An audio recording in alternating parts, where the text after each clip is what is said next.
We know there are many choices in internet radio, and the staff and host of LA Talk Live would like to thank you for choosing the internet's hottest destination for the most eclectic sound and invigorating talk.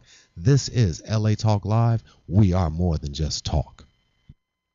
Joshua Lane, member of the board of directors of Dr. Ann Wigmore's Hippocrates Health Institute, Josh Lane was part of the Dr. Ann Wigmore team that brought wheatgrass, sprouts, and raw foods to a worldwide audience.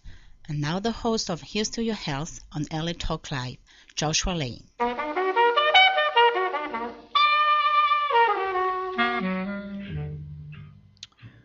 We're back.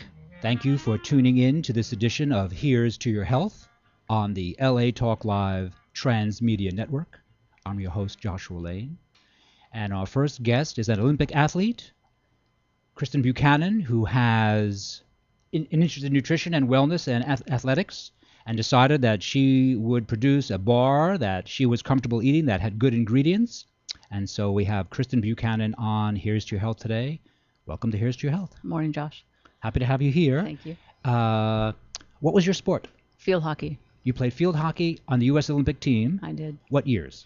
90 through 2000. Now, so you had a long career there, actually. Long career. Yeah. Too long. Yeah. And what was your position? I was a right back, right wing, right side attacker. Mm-hmm. And where was the Olympic Games the year you played? In 96, we were in Atlanta, so that was pretty fun to be in our home country. Did you win? We officially choked. You choked. We went in ranked third in the world, and we came out fifth with the wood, it's called. So It was a good experience, as everyone says, but when you're an athlete, you do want to win. You'd rather win. Who beat you that year? Well, there was only 8 teams there, so we beat some of the top ones like Korea, and we tied Holland in the beginning, and that was kind of our downfall. We got too ahead of ourselves. But Australia was the powerhouse, so. Are they particularly good? They are. They make about $35,000 a year, and it's a full-time job, and we made about $2,500 a year. So. Well, the government supports their people? Absolutely, yeah. Actually, I think the government really, it'd be a nice thing to do. It seems like a smart move, really. The government should do that. You know, it's not. We're one of the few countries that don't receive tax dollars for the Olympics. If you get a bid for your city, you get some money, but the athletes, it's all corporate sponsors. That's why you see McDonald's, Kodak, the big guys. Because I know years ago, the communist countries, I mean, all the athletes did was train. Russia, China, Poland. I mean, they just trained. Yeah. And we trained too, full time. It was a full time job. We just somehow made it work. I don't know how we did it. We were young and foolish. And in high school, you played girls field hockey too? Mm-hmm. And then I went to the University of Iowa and made the national team my sophomore year and played. And that was a catalyst even for starting my business, because as we were what we coined a junk food athlete.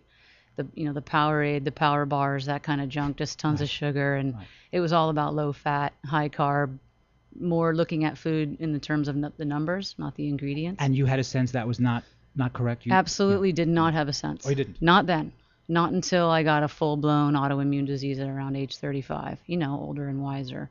Oh, really? What was that? Can I ask? Sure, it was Hashimoto's, but it was developing into type 1 diabetes as well. Antibodies attacking your pancreas, so it was pretty serious.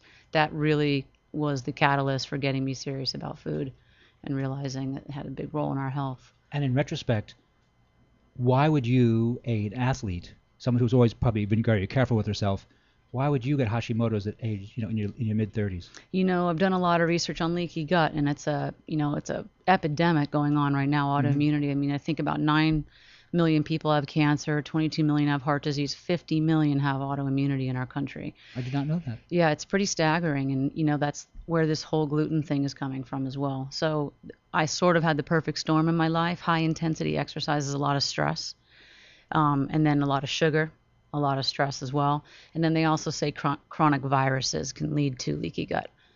So I had all three growing up, just kind of I don't know about the viruses, but it's kind of common in people, dealing with mono and all that kind of stuff. People have that, and we have that living inside of our bodies.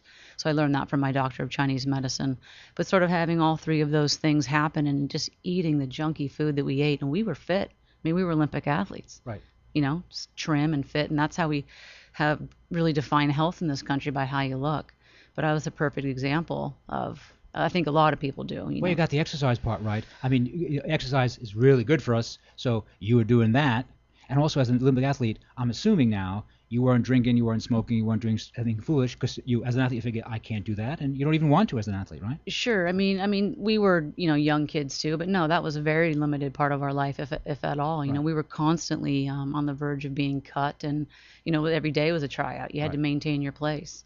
But high intensity exercise, we're probably more designed. The whole paleo craze is chase a bear and kill it and then sit down for a few weeks and eat and then chase another bear. So not really to run around on AstroTurf for 8 hours a day. So it's a lot of stress on the body, and we were refueling with things that were really doing a lot of damage. We weren't Right. renourishing our joints. We had very low fat diet, which was pretty In detrimental. retrospect, incorrect. Incorrect. Yeah. Whoops. We got that wrong. Okay. Yeah. So these are bars that you manufacture. The Good Anya bar, cute name. And Thanks. so what's in these that you think, based on what you know now scientifically, that why are these a better choice than some of the other bars I will not mention, which I might see in the marketplace? Sure. We start with the premise of real food, and that's what's in them: nuts, seeds, raw honey, and Nut seeds, like almonds, that kind of thing. sunflower seeds, exactly. yeah.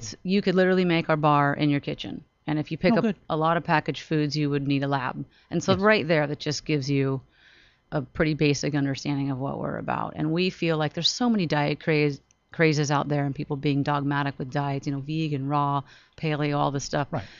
We think that's the wrong way to look at nutrition, because you don't really understand food. You could be a vegan and eat GMO soy every day of your life, You're right. That's right. So it's really all about understanding the ingredients